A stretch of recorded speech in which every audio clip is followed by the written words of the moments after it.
It got me thinking now, should I take it or leave it out? It got me thinking now, and now I'm stuck in this loop again. It got me thinking now, should I take it or leave it out? What is up guys, this is Tiro back with another video on the Redmi Note 7 Pro, and today in this video I'm going to be showing you the latest Project Elixir version 3.2 based on Android 13 update, and this one I have updated from the version 3.1. Yes, I dirty flashed it, worked perfectly fine. I am decrypted on the Redmi Note 7 Pro, and yes, I did flash it with the DFE version 4. If you don't know what I'm talking about, you can check out the description for the flashing guide. Now talking about the build date, it's the 12th October 2022 build of this particular ROM, and it is amazing that we have this Android 13 update for the Redmi Note 7 Pro. The device is actually almost 3 years old. Jumping into the settings panel, this is how it looks like, and we have this kind of settings logo up top, and if you scroll down we have the about. In here this is how it looks like. We have the Android version right here, and you will see the Project Elixir logo comes up. It actually shows the wallpaper that you're using still, but let me tell you, in this Android 13 version we have the latest security patch.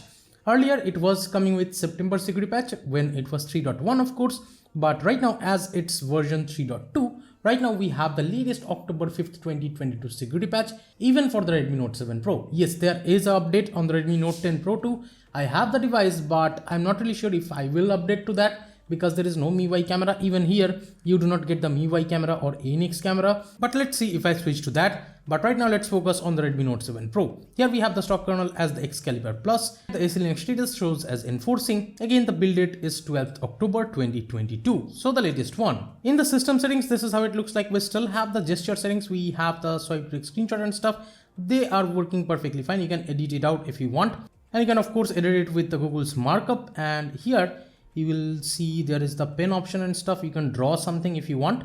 So yeah, all these options are working fine. You can share or delete the screenshot from right here. We have the system navigation gestures in here in the settings. We do have the pill length customization, and this is how long you can go. The pill bar is actually not that long for the Redmi Note 7 Pro at least, and we do not get the thickness customization for the pill bar, but we do have the full screen gestures, the back gesture haptic. So yes, swipe to invoke assistant and stuff should be working perfectly fine. It is a bit choppy with the animations because it's a Redmi Note 7 Pro again. We have the 2-button, 3-button navigations. Let me go back. We also have the one-handed mode, that too should be working fine. We have the press and hold power button and stuff. Let me go back from here. We still do not get a system updater as of right now. Maybe it will be added in the future updates. Now let's talk about what are the new changes of this particular ROM. Yes, you can check out the previous video if you want every detail of the ROM, but right now, today in this video, I'm going to be showing you the changes. The safety net here passes right out of the box, so you should not worry about the banking apps, and the DRM info also shows as L1, so you can stream Netflix or Amazon Prime videos in 1080p. Also, the IR blaster on this particular ROM is working perfectly fine.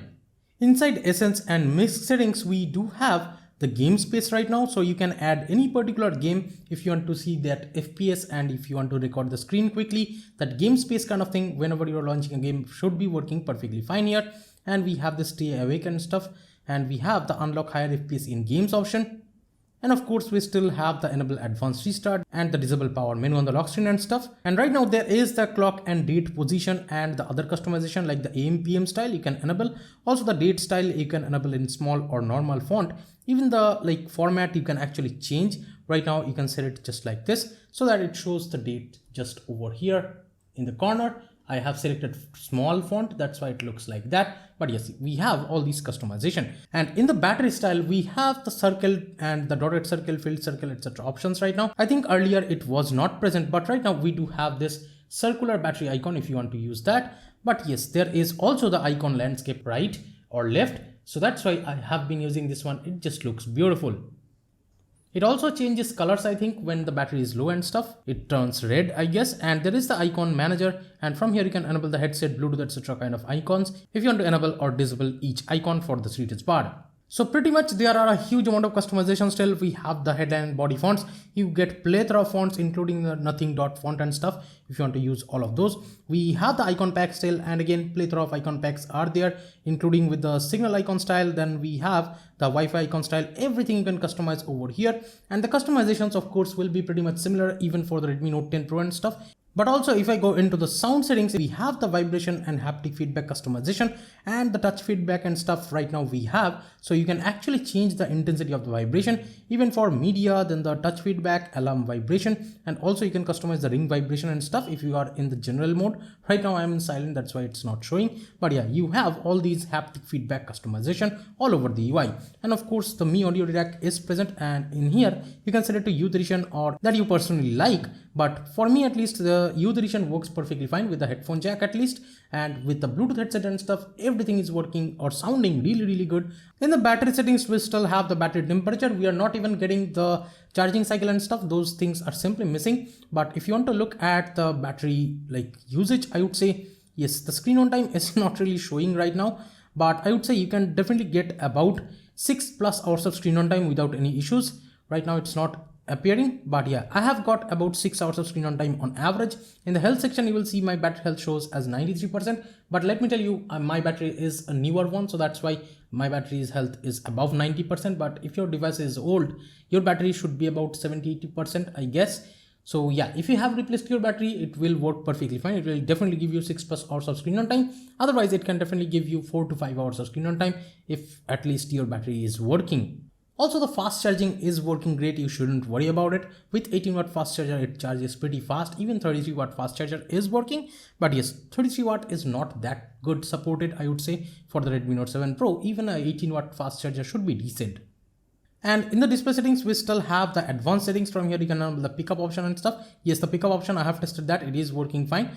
And we have the wake screen for notification, always show timeline for, that's the always on display. Let me go back. We have the dark theme, the display size and stuff changing option, and we have the double tap to wake if you want to enable all those. And talking about double tap to wake, I'll show you that, but let me show you the security settings. In here we have the power button instantly unlocks, but here we do not get to see quick unlock. But let me tell you, the quick unlock is enabled by default on this particular ROM in any device. In Project Elixir, you do get quick unlock right out of the box, but let me tell you, there is no face unlock or app lock as of right now, even on the 3.2 version, at least for the Redmi Note 7 Pro. So right now, let me show you, there is the double tap to sleep and stuff on the series bar, that works fine. Double tap to wake is of course working fine. This is how the lock screen looks like. And right now, let me show you the fingerprint scanner speed from totally locked device. And from here, if I just tap the fingerprint scanner, as you can see, it unlocks. Okay, so let me actually show you the pickup gesture. And if I keep the device just like this, and if I pick it up on my hand, I hope the screen wakes up.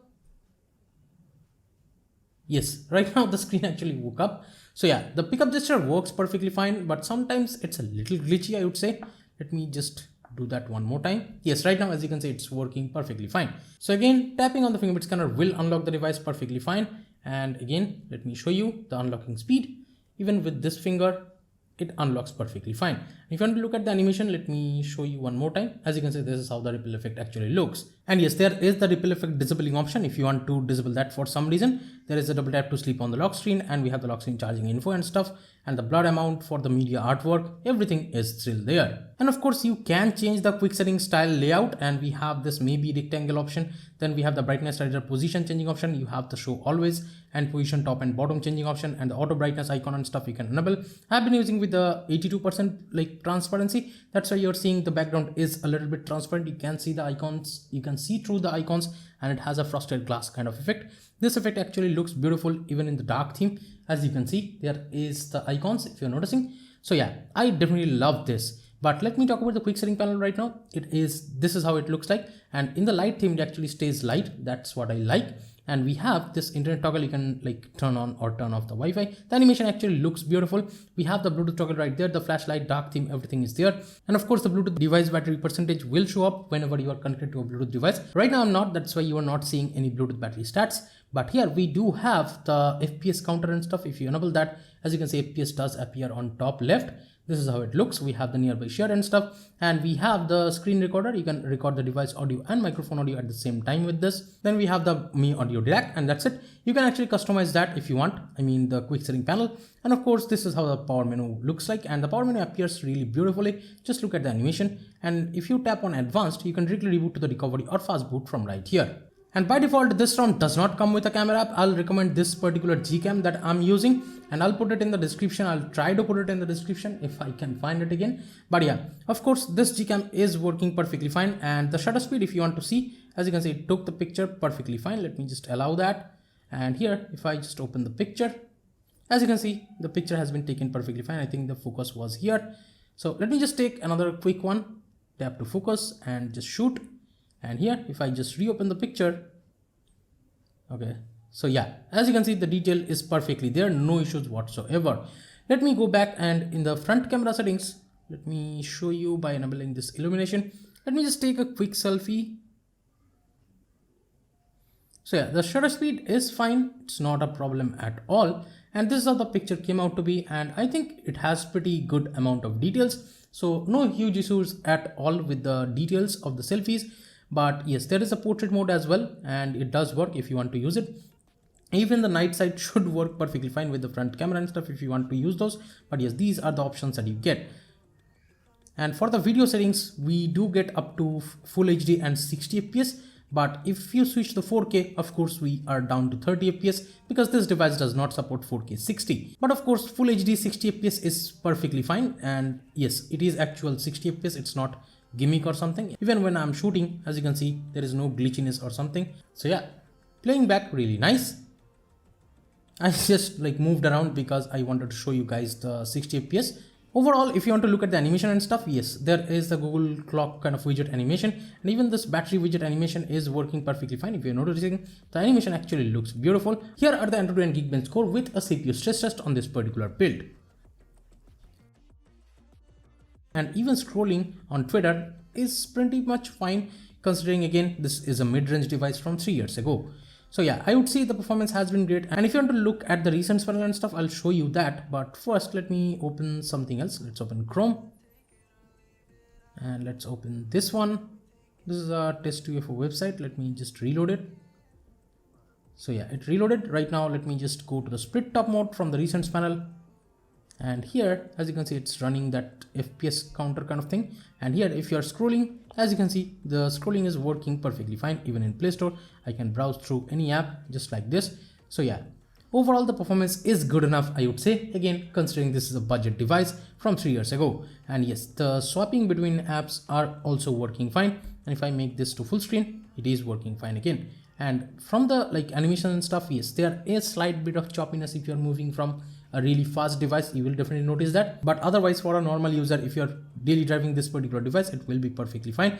I would say it is gonna be better than the Android 12L kind of experience. Here in Android 13, I'm pretty much sure the animations overall are much more smoother or better from Android 12L in Android 13. And in the recent panel again, we have the screenshot and the select option. You can clear all that from right here. So overall, I would say the Project Elixir version 3.2 is here to stay, and it will develop with time even more. And huge thanks to the developers for this amazing ROM. I think this ROM is by Saurav, so huge thanks to him. Thanks for watching the video about the Redmi Note 7 Pro's Project Elixir version 3.2. Let me in the comments what do you guys think. Give this video a thumbs up if you liked it. Subscribe to the channel if you have not yet. This is Tito from KDN Tech signing off for today. I'll be catching you guys in the next one. Bye now.